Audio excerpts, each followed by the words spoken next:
Parece fácil, mas não é. Mas é sempre um privilégio poder estar aqui, porque antes da palavra abençoar a todos, ela me abençoa ao me desafiar. Então, não é uma tarefa fácil. Muitas vezes a gente vai estar do outro lado e nós vamos cair naquela velha desculpa de olhar e falar: se eu estivesse ali eu faria diferente. Então venha e faça, se desafie, né? Aprenda mais sobre Deus.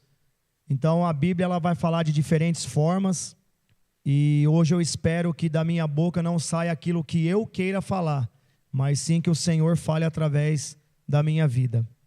Bom, ontem o pastor Joel abriu a semana de oração, né? Foi tremendo aí o que foi falado. Então, o próprio hino 162 já fala, né? Vigiar e orar, né? E o pastor sempre vem falando isso para nós vigiarmos, aquele que está de pé, vigiar para que não caia, porque o espírito está pronto, mas a carne é fraca, né? Então, este que vos fala é um pecador, eu tenho isso nítido na minha mente, e por isso que todos os dias, como o pastor tem ensinado, eu gostei quando eu ouvi pela primeira vez, né? Que a gente peca no varejo e quebrar pelo atacado, fazer um montante, né? E nós precisamos colocar para Deus pelo que a gente pede que Ele nos perdoe, porque Ele sabe o que tem nos acometido, o que tem sido as nossas falhas e o que tem nos afastado dele, né? Na semana de oração aí, o pastor trouxe alguns obstáculos e a gente fica meditando, aproveitando. Eu sempre brinco com ele, que eu deixo ele sempre abrir a semana de oração, para que a gente também pegue alguma coisa, algum esboço. E ele falou sobre a falta de tempo, né? Que infelizmente hoje em dia nós listamos as prioridades erradas, isso é fato. A primeira coisa que a gente abandona é a igreja, é a comunhão com Deus, é buscar o Senhor. Então, isso é algo muito assim preocupante, porque às vezes a gente atribui: eu não oro tanto porque eu não tenho tempo. Mas não é a falta de tempo, é a falta de listar as prioridades corretas, né? E aí sempre vem na mente buscar em primeiro lugar as coisas que são do alto, e todas as demais nos serão acrescentadas. Ou muitas vezes, como o pastor disse ontem, o sentimento de culpabilidade, os nossos pecados nos envergonham ao ponto de nós acharmos que isso será um impeditivo para que a gente se aproxime do nosso Pai Celestial, né? Ou a falta de fé, que muitas vezes a gente duvida da resposta que Deus vai dar, né? E o pastor terminou dizendo que a oração é o grito da fé. Acompanhando o culto do dia 1º, vem algumas coisas na mente, né? Sempre quando a gente vai tratar de oração, é um tema muito complexo, porque alguns oram de um jeito, outros oram de outro, outros oram e pedem apenas para si mesmo, outros pedem por outros, e assim vai. E não tem uma receita, não existe uma receita. O Pai Nosso é universal. O que diferencia as nossas orações é o que está como intencionalidade dentro dos nossos corações. Então, eu acho que toda oração é ouvida, toda oração é respondida, e muitas vezes a resposta do Senhor vai ser o silêncio. E o silêncio de Deus que nos preocupa, né? Porque nós somos uma sociedade imediatista. Eu quero para hoje, eu não quero esperar. Então, muitas vezes a gente perde a bênção, né? E o pastor sempre traz algumas coisas, e é interessante que eu assistindo o culto, né? Do dia 1º, que foi online, o pastor trouxe algumas frases que acabam rimando e trazendo um sentido muito bom para nós, né? Ele tratou de Lucas 22, sobre a parte que Jesus prediz a negação de Pedro, e algo interessante, quando ele falou: todo aquele que ora, manda o galo embora. E eu fiquei matutando nisso, nessas coisas, não sei, acho que vem da mente do pastor, né? E eu fiquei meditando nisso, né? E ele falou depois de novo: sem oração, o galo volta à ação. Sem prece, a carne aparece, ou seja, quando o crente, né, não ora, e esse é o tema de hoje, pensando nesse jogral, quando o crente não ora, o inimigo comemora. de olhar ali, de ouvir um pouco o que o pastor trouxe, Deus colocou no meu coração esse tema, né? Quando o crente não ora, o inimigo comemora, porque a oração é a chave que abrirá as portas do céu. Isso é fato. E partindo disso, o texto base, introdutório apenas, está lá em Isaías 65, no versículo 24, que na minha Bíblia, na NVT, vai dizer: eu os atenderei antes mesmo de clamarem a mim. Enquanto ainda estiverem falando de suas necessidades, responderei às suas orações. Irmãos, a Bíblia é algo, Deus é tão tremendo. Qual foi o salmo que o pastor utilizou há pouco aqui? O 121. Está aqui para quem quiser olhar quando eu preparei o esboço. Eu coloquei aqui o 121, versículo 2. Sabe por quê? Porque quando eu percebo o significado de oração, a gente sempre vai ter que dividir a palavra, irmãos. Não tem como. Orar é ação. A oração, o orar, é o que pedimos a Deus. E a ação é a resposta de Deus. E nem sempre vai ser aquela que nos agrada, não vai ser no nosso tempo, nem da forma como a gente sempre sonhou. Mas Deus não vai deixar de responder.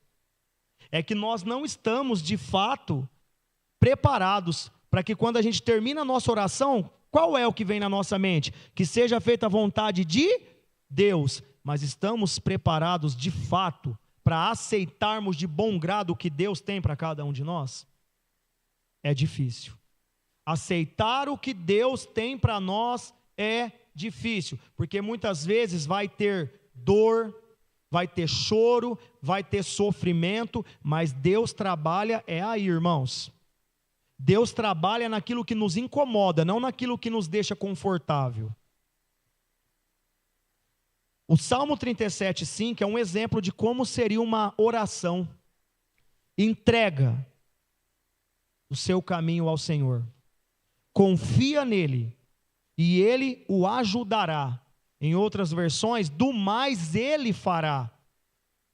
E eu parei para perceber aqui que a oração precisa ter o antes, o durante e o depois. A gente não pode cortar uma parte ou pular a outra. Por quê? Porque a oração precisa ter o antes. Olha como diz o texto em Isaías: eu os atenderei antes. Sabe o que seria o antes, meus irmãos? O antes é quando a gente vai entregar os nossos pedidos a Deus. O durante vai ser o quanto nós estamos confiantes que Deus vai responder. E o esperar é o depois, e é o mais difícil. O esperar em Deus é o mais difícil. Porque ontem ouvimos aqui que 1000 anos para Deus é como se fosse um dia. E um dia para Deus é como se fossem 1000 anos. Indifere. Deus não está ligado ao tempo. Deus excede o tempo, porque é criador. E por que veio o Salmo 37:5 na minha mente? Entrega o seu caminho ao Senhor, confia nele e o mais ele fará. E quando eu ouvi isso, o mais ele fará, o Salmo 121:2 diz: e olharei o quê? Para os montes, da onde vem o meu socorro. O meu socorro vem do Senhor, que fez o céu e a terra. E se eu creio nesse Deus que fez o céu e a terra, por que eu duvido que Ele vá responder o meu pedido? O meu pedido é mais importante, o meu pedido é algo impossível para que Deus faça, irmãos? Não. Mas muitas vezes a oração não é respondida porque ela tem uma diferenciação entre o que eu preciso pedir e o que realmente eu necessito pedir.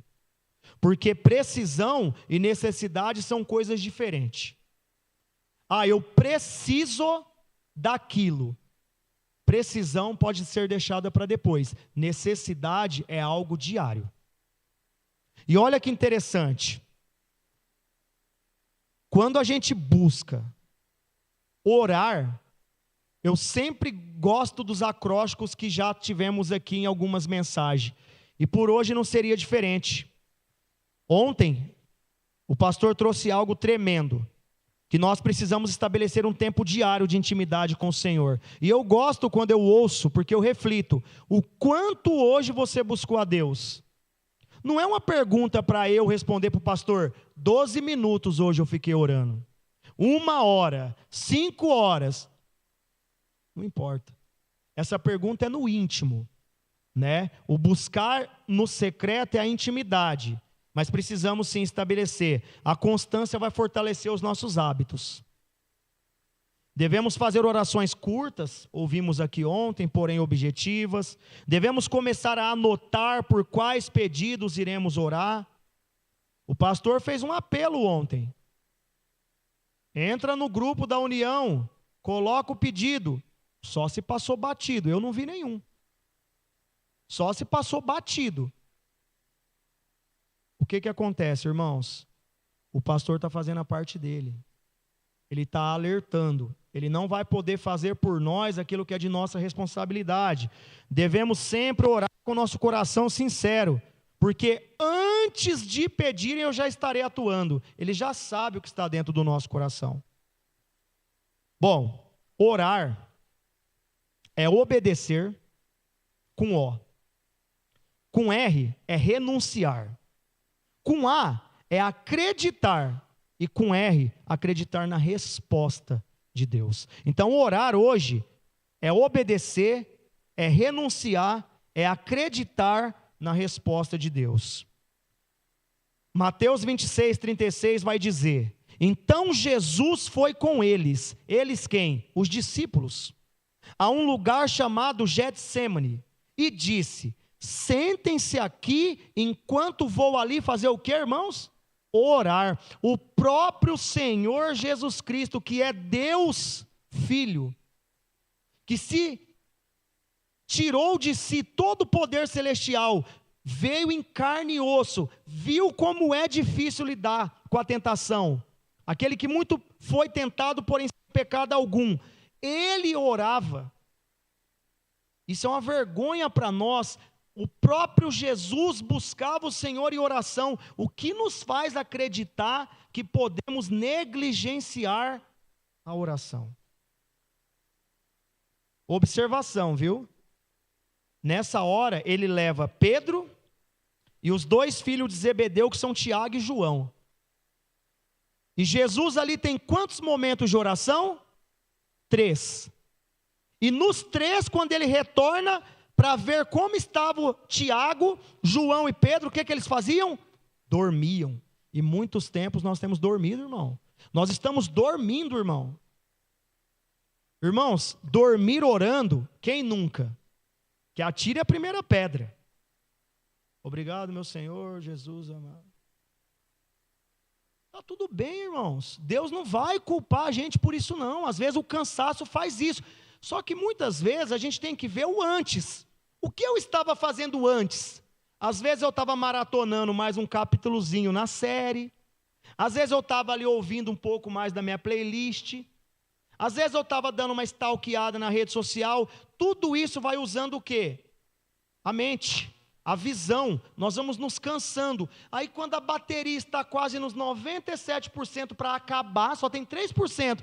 Eu vou deitar, agora eu vou falar com Deus. A gente está deixando o que está sobrando para Deus, quando na verdade a Bíblia nos ensina a entregar para Ele as nossas primícias. Quem hoje está vivo aí, diz um amém.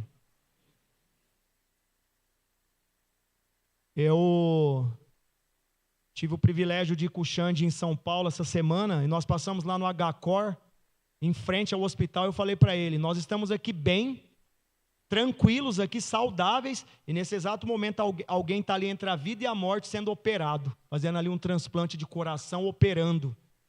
Tomara que viva. E muitas vezes a gente deixa de agradecer pelo mais simples, por ter uma água encanada em casa, por ter uma energia elétrica, por ter um travesseiro para reclinar nossa cabeça, por ter aonde chamar de lar, por ter alguém em que eu posso chamar de esposa, ter filhos, ter família, ter o que comer. Meus irmãos, pode ser o que a gente não esteja vivendo, a vida que talvez a gente achou que viveria antes dos 40, mas sem sombra de dúvida nós temos muito mais do que merecemos. Muito mais, irmãos. Então, meus amados, nessa semana de oração, que a gente obedeça, que a gente renuncie, que a gente acredite que a resposta de Deus vai chegar, e que as nossas orações não sejam para gastar com os nossos próprios deleites, que é isso que Tiago nos ensina. Vocês não têm a resposta de oração, porque pedes mal. Então vamos sim intensificar as nossas orações, né? Eu estou gostando, pastor, já vou dizer aqui, perante a toda a congregação, essa semana de oração já começou diferente. Esses momentos de orar por quem está do lado, esses 5 minutos, os pequenos nadas mudam tudo. Ontem tive o privilégio de orar com o Cris ali, uma oração tão abençoada. Então é isso que a gente está precisando, irmãos. É como eu e o Xande também teve uma experiência essa semana, de alguém olhar para nós e falar assim, eu precisava de uma oração, depois você ora para mim? Não, depois não, nós vamos orar agora. A gente fica deixando para depois, quando o sono vem tomando, e aí às vezes a gente não lembra, vamos orar agora. Não que a oração vai ser atendida em determinado horário, porque tem gente também que pensa isso. A oração às 2 da manhã é melhor do que a oração às 10 da noite. Meu irmão, cada um tem a sua rotina, cada um tem os seus hábitos, o importante é orar.